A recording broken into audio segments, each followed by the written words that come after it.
It's been really difficult navigating the last few months. Not only did I take a gamble on a new job that didn't work out for me, but also it's been a really difficult time for my family and myself. Sometimes life breaks you. In this video, I'll explain how my intentional and frugal lifestyle has helped me.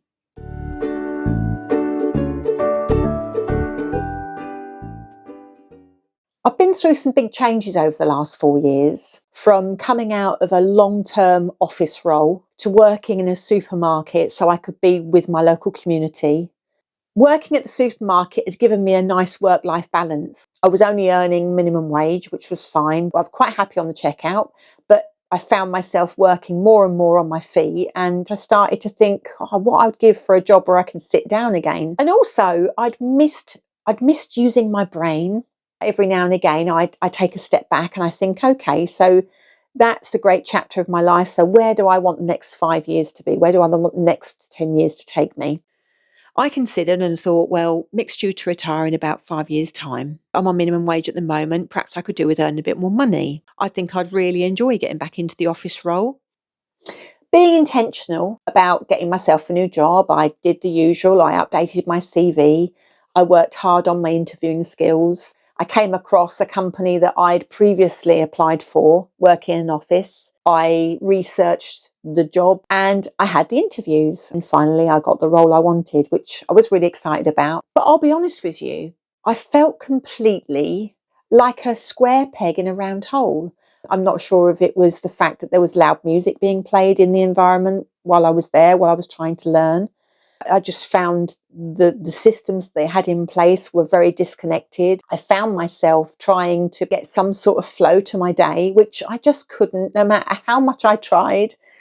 I was already working at full capacity and I hadn't even taken on the other 2/3 of the role that I was expected to take on. Very quickly, I realised that I wasn't meant to be there.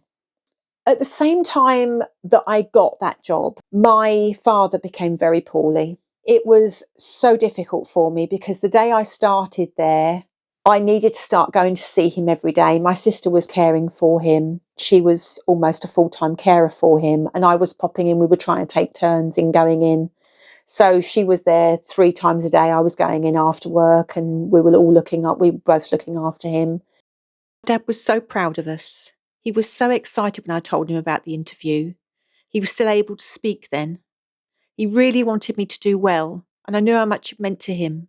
Over a period of those 8 weeks, he became seriously more poorly to the point where eventually he had to go into hospital and he had to go into palliative care. My family and I were visiting him on a daily basis. For me, it was really difficult because I was trying to see him as much as possible and be with him towards the end. But also I was trying to work really hard and be the best I could be at the job. Sadly, our dad passed away 7 days later.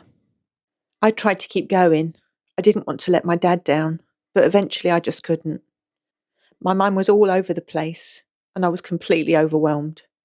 Trying to settle in that office role with everything that was going on in my life was almost impossible. I left the job. We decided to part ways. It just didn't work out. It wasn't for me. I didn't want to go straight back into work. I had a word with my husband and said, look, I just need time to just gather myself, get myself together. He said, yeah, absolutely. He backed me all the way and said, just take the time you need. I'm not sure if you've ever found yourself in this situation like me and you feel like things are overwhelming and you could do with a bit of reflection.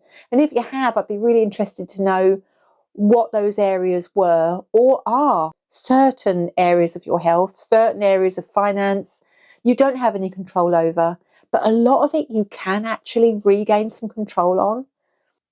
Being intentional and frugal has given me the breathing room that I needed to be able to not panic about jumping straight back into another job.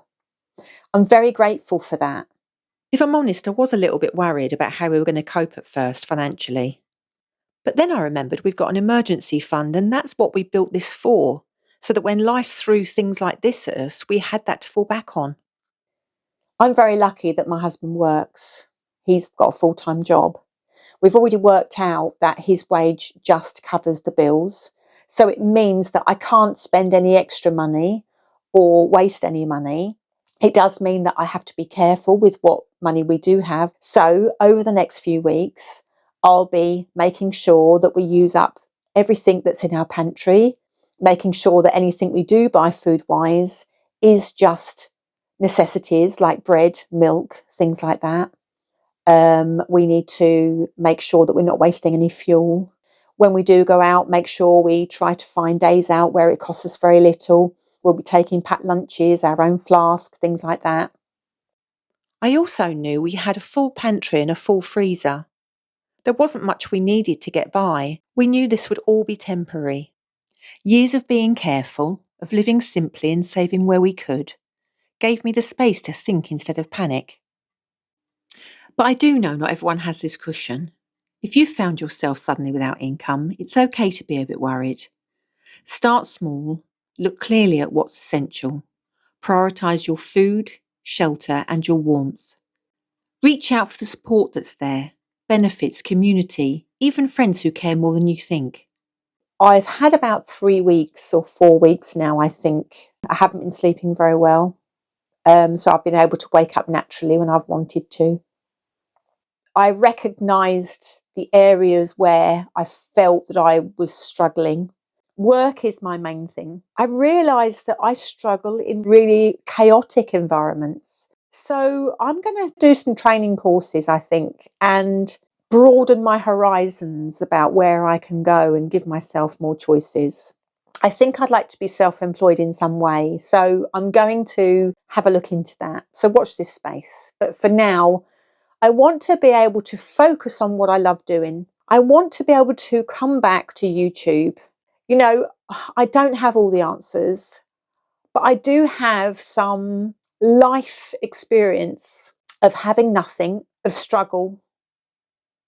I've learned a lot about money, about how to save, about living intentionally, protecting your peace, being kind to yourself, learning about products that are healthy for you as well as affordable.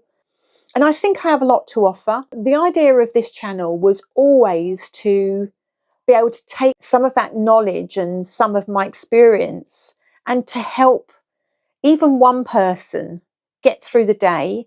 And with life being what it is, it's all the more important for me to be able to feel like I'm doing that.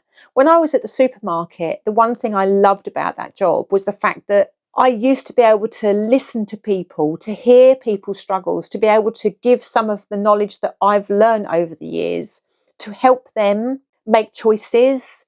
It's amazing. It's a bit like being a hairdresser, how much customers confide in you when you're on a checkout. Obviously, that trust was built over 4 years with those customers. But it was lovely to be able to be there, just to be kind, to be caring. Someone had actually said to me, "Cool, you give us so much advice out on here. You could do with a leaflet on the end of your till, just so that giving us all the information." And actually, that's one reason why this channel was originally created. So I want to be able to come back, but I can't keep coming back and then not being here on a continual basis. So the idea is whatever I choose to do for a living, I would like to be able to ensure that I have the time and the space to be able to come back consistently week after week and share that knowledge. That is my reason. That is my reason for coming back. So what are my plans for the near future? Well, I'd like to get myself a part-time job. I've never been out of work before, so obviously there's part guilt in that. Since Mick and I got together, we've always both worked. But I also know that I need this time to reflect. I'm not sure where life's going to take me, but I'm going to trust in myself. I'm going to take care of myself. I'm going to start looking after myself. I want to do more exercise. I want to walk more. Mick and I are National Trust members, so I would like to do more walking with him. I want to spend time with my granddaughter and my daughter and my extended family. I want to spend more time with my friends. It's been a lot for me lately, and I want to make sure that I make the most of every minute. That is my intention for the short future. If you ever feel like you've lost control of your past or your life, please don't give up. If it's a job that you're in that you hate or you're struggling in, please find yourself another job. Get help to create or review your CV. Go online and learn how to interview well. There's so much help out there. Please use those resources to improve yourself. Look after yourself and allow yourself time to breathe. Have a relaxing bath. Go for a nice long walk. Look up at the sky. Realise that we are all valuable and that the way we feel matters. You matter. Please get the help you need. Join local groups. If you're lonely, go out, talk to people, share how you feel with people. We only have one life. Let's make it count. Frugality doesn't mean going without. Reducing spending on things you don't need allows you to spend on things that matter the most. For me, that's peace of mind. Frugality has to be an intentional choice. I'd be lying if I told you it was easy to make the switch, but I can tell you that if you start by making small changes and habits on a daily basis, savings will build, and before you know it, you'll have a small financial cushion. If you'd like to see where my journey began, please watch this video.